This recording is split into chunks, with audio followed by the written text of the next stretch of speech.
I know why you're here. You're sitting across from an IT budget you cannot read or cannot understand that well. And you're getting project requests for millions of dollars, and no one is explaining what the company actually gets in return. You're walking out of presentations with more questions than you walked in with. And the person who should be answering those questions is the person who just gave the presentation. I'd been in that room, not just as an observer, but also as the person the executive team leaned over to after the presentation was done and said, "Jayson, can you explain to me what just happened in there?" I've had that conversation more times than I can count. And here's what I learned from it. After walking executive teams through actual costs and actual justification, approximately half of the time the conclusion was the same. The spend was not necessary. And it wasn't based on a model. It was based sitting in those rooms with those numbers and asking the questions nobody else was asking. Half. Applied to millions of dollars. Applied to tens of millions of dollars. Applied to everything combined.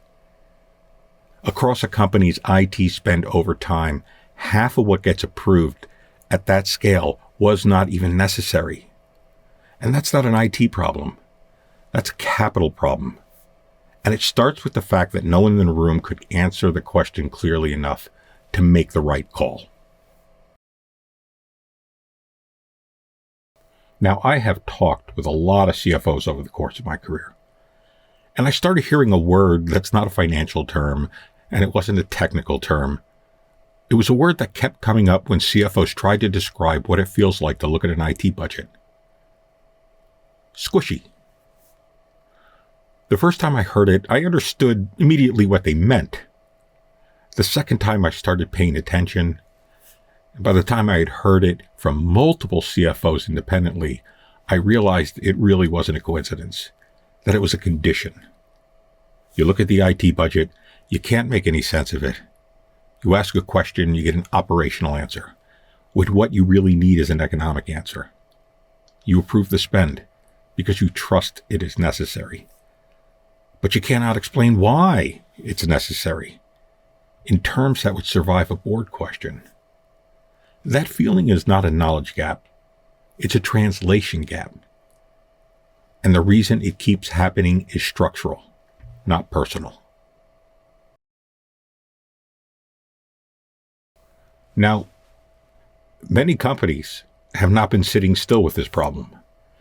You hired consultants who showed up with a process and left you with a document. You brought in tools that were supposed to give you visibility, and you just watched them become shelfware. You asked your CIO to explain in plain language and got a better version of the same explanation. That already failed the first time. So then you went further. You called Gartner. You called Forrester. You called one of the big four. Because those are the names you hear. Because they put their best results in front of you and make you believe that is what every engagement looks like. Here's what the engagement actually looks like. They come in. They interview executives. They run their process. 8 months later, maybe even a year. And at the end of it, you've spent hundreds of thousands of dollars, maybe even millions, and you're holding a document built from the same template they used for the company before you and the company after you. They're not studying your business. They're not applying a process to it. And a process applied without understanding how your company makes money does not produce answers. It produces more work for your team to ignore.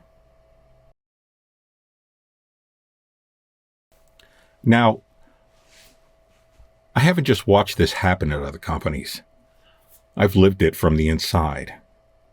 So I was CTO of a large insurance company, and I was responsible for all of the IT contracts. And the CEO decided that IT was costing way too much and said, we're bringing in Gartner to find the savings. So Gartner comes in and they wanted to start with our two biggest items, Microsoft and the data center contracts. I told them those contracts were solid. They told me they had models and they knew what things should cost. 90 days later, they came back and sat down with us. And they said, "We're very confused." And they said to me, "Jayson, your contracts are so far below our pricing models, we don't understand how you got them. And how you locked in pricing with these vendors for 3 years at current rates.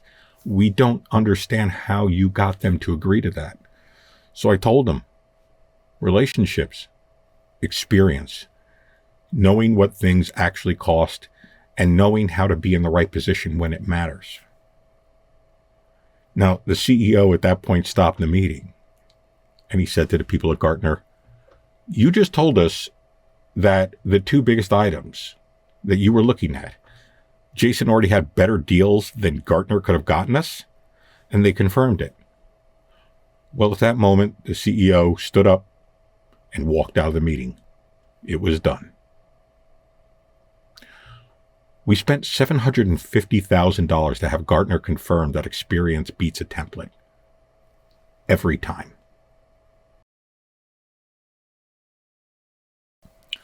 So here is the actual problem, and it's not the one anyone names out loud. Technology is explained in operational language. Boards and executive teams evaluate decisions in economic language, and nobody translates. Your CIO is not wrong about what the technology does. Your CFO is not wrong about what the board needs. Both people are doing their job. The language just does not connect. And the reason it doesn't connect has nothing to do with competence or intent. It's structural. Most IT leaders cannot map technology decisions to the P&L. And it's not because they're not capable people, but it's because that connection requires understanding about how the company actually makes money. And most IT leaders have never been required to learn that. So they walk into the room and explain what the technology does, and you sit there trying to figure out what that means for margin, for operating costs, for the question the board is going to ask next quarter. Nobody's making that connection for you. And that is where the exposure lives. Approval happens without comprehension.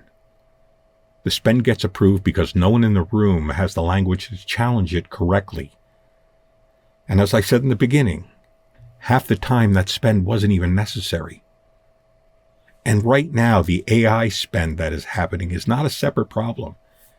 It's the same exact problem, only at a significantly higher cost. Companies are being sold outcomes that technology can't deliver. Capital is being committed to projects that will never have a payback because the person approving the spend has no way to translate what is being promised into what will actually land on the P&L. The technology may be real. The ROI being described is not. And without the translation, there's no way to know the difference until the money is already gone. That's not a technology failure. That's a governance failure. And it happens at the language layer every single time. It's not because your CIO is deceiving you. And it's not because your CFO is not asking the right questions. It's because there's no one in the room who can stand between those two conversations and make them mean the same thing. That is the gap. That is where the money goes. I started my career on a help desk. I've racked and stacked servers. I've built data centers. I've designed architecture and known the decisions that came with it. I've managed budgets at a scale most IT leaders will never reach. And I've sat at the table where those votes happen. That's not a credential. That's a position. At 29 years old, I was made CIO of a publicly traded manufacturing company. And approximately 6 months after I was made that, Sarbanes-Oxley passed. And I wasn't just a CIO by title. I was listed as an actual officer of the company with fiduciary responsibility. And I was signing off on SOX documentation. I was putting my name on statements that went to the public. And when you sign your name at something at that level, you learn exactly what it means. I went into deep dives on the financials, how the statements work, what to look for, what to question. And that experience gave me something no template can replicate. I learned to tie IT spend directly to the bottom line because my name was on it. And I'm the person who sits between those two chairs and speaks both languages natively. I have no templates, no scoring tools, no process I run the same way with every client. Just 30 years of pattern recognition from real rooms with real money at stake.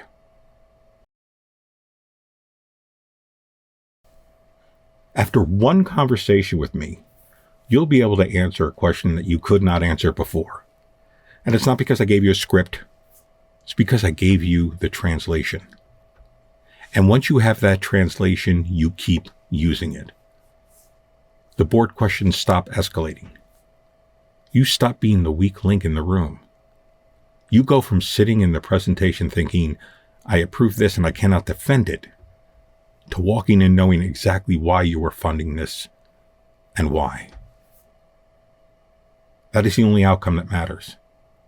And that's the one I can deliver.